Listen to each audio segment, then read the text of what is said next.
Hello, all. Welcome to the first session of Take 5 Transformational Talk Series. My name is Coach Sierra D. Moore, and I am coming to you from Victors of Creation Transformational Coaching. And today we are going to talk about how to become more disciplined, committed, and motivated towards reaching your goals. And I think this topic is something that most people can relate to on some level or another. And it sparked my interest during a session I was in with a particular individual that when I asked him the question of what is it that you think you need in order to reach this goal, his response was, I need to be more disciplined. And I say, okay, well, what is it that you think that you need in order to become more disciplined? And through a couple of responses and thought processing, the next thing that he said was, I need to become more committed. Okay, great. Well, what is it that you need in order to become more committed? And through the same type of contemplative process, we come to the answer of, okay, I need to be more motivated. Now, at this point, hopefully you can realize that discipline and commitment are a little bit different than motivation in nature. Discipline and commitment are more of the external manifestations of how much we are or aren't motivated to do a particular thing. And based off of how much we are or aren't motivated to do that thing, that's what shows up in our level of commitment and in our discipline. And now, if we break down this definition of discipline, we can use discipline as either a verb or a noun. So, if we were to say a person is disciplined, then we're talking about someone who has basically taken on a level of consistent action in a particular activity or set of activities towards a certain outcome. Or we can use it as a noun and say a discipline, which is very similar. We're just saying that a discipline is something that's solidified and consistent, that is maybe specialized in, or it's just a diligence that we're looking at. So we're taking discipline in that sense. And then we have commitment. So commitment is essentially what is required, right? In order to be disciplined, you have to be committed to a certain set of actions, right? In order for discipline to take place or discipline to evolve. So we see here, this is again the outward manifestation. Now, when we get down to motivation, though, commitment requires motivation.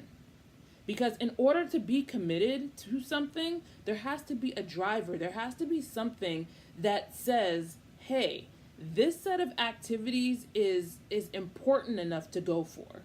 This is important enough to get a little bit uncomfortable for. This is something that's big enough to risk something for. And there has to be a driver that, I'm not talking about the type of motivation where you hear a talk or you go to a seminar and you get lit for like 2 weeks or maybe a month or so. I'm talking about the subconscious representation that is ingrained in your neurology that is driving you or keeping you from a particular set of activities that will get you to a particular outcome. So this is where it gets fun, because if we say that in order to be disciplined, right, we need to be committed. And in order to be committed, we need to become motivated. What does it take now to become motivated? So I think that motivation has actually become some sort of a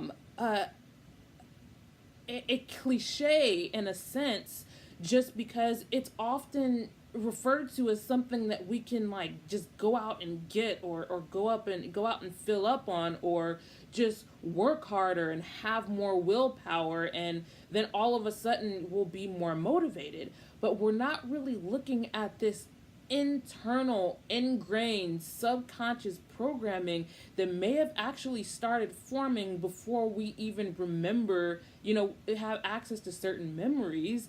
I'm not going to get that deep into it today, but there is something that has to drive that level of commitment for us.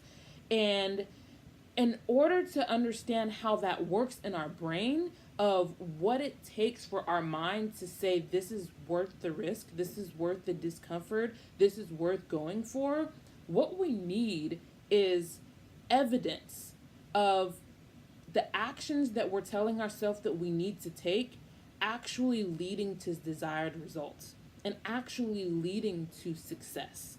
So here's the caveat. If in order to become motivated, we need evidence of a set of activities producing results and producing success. A set of activities, right, are the disciplines. So I hope you can see what just happened. In order to be motivated, we have to have demonstrated success in the past and present inside of disciplines. But if in order to become disciplined, we need to be committed. And in order to become committed, we need to be motivated. And in order to be motivated, we need discipline. Then we're in this perpetual cycle. I hope you can see that.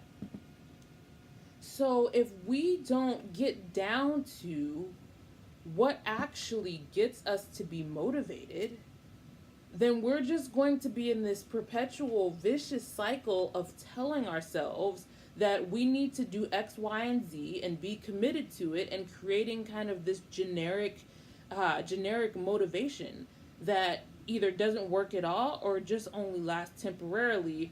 And if we're not reaching our goals, this is something that could actually be going on in our inner core.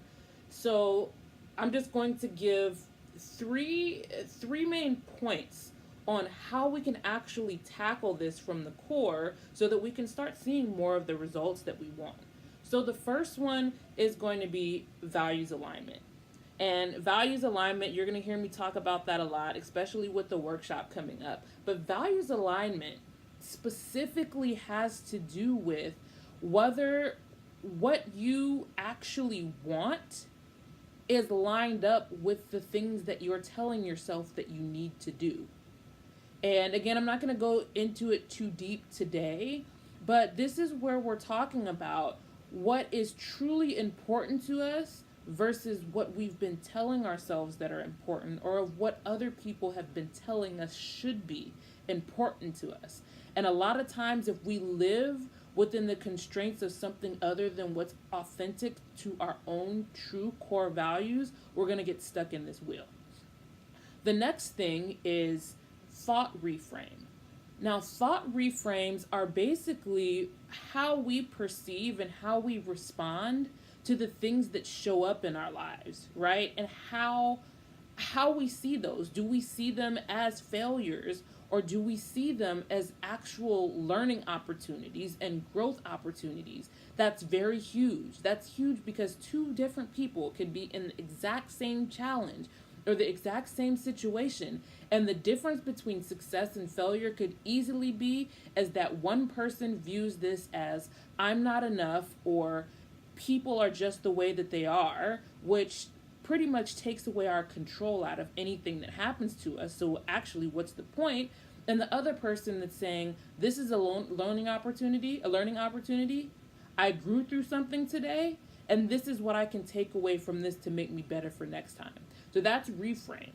And then the third one is self-celebration. Self-celebration is very, very key because we talked about earlier how your subconscious mind needs evidence of successful results towards a particular success or a particular set of activities to get to the desired result. So in order for that to happen, your unconscious is not going to accept those IOUs that we want so badly because we want that instant gratification. It's not going to accept us saying to it that if you give me this now, I'm going to be happy. I'm going to be happy later. We have to be, or I'm going to feel successful later. We have to create a state where we are constantly feeling successes, no matter how small they are. If it's every day, every hour, each step of the way before that major goal, it is so imperative that we remember to self-celebrate along the way in our journey to our goals, because our subconscious needs that fuel to say, hey, this is working. Hey, this is a good thing. Hey, we're making progress, and it feels good, and this benefit outweighs, the risk of what I might lose by really getting after it. And so I think that that's one of the things. Values alignment is the deepest level, and that obviously takes facilitation, and it takes time, and it takes practice. Reframing in the same thing, the daily practice. Self-celebration, you can start that right now. You can celebrate yourself for doing something that you said that you were going to do. You can celebrate yourself for staying in a good mood and staying positive, or identifying a learning opportunity where you would normally have seen the failures or the irritation in the situation. So that's just really, really quick on values and discipline, commitment, and motivation, and just helping you to, at least from this point, identify that wheel and see if you're in a perpetual wheel. Are you in a cycle? Is there something that you need to break through? And we'll definitely be getting deeper into this on next talks. And for now, though, I would just like to wrap this up. Hopefully you got something great to take away with it. If you have any questions, just drop a line. We can continue a discussion in the comments, or you can hit me up one-on-one. And I look forward to seeing you guys again soon. All right, take care.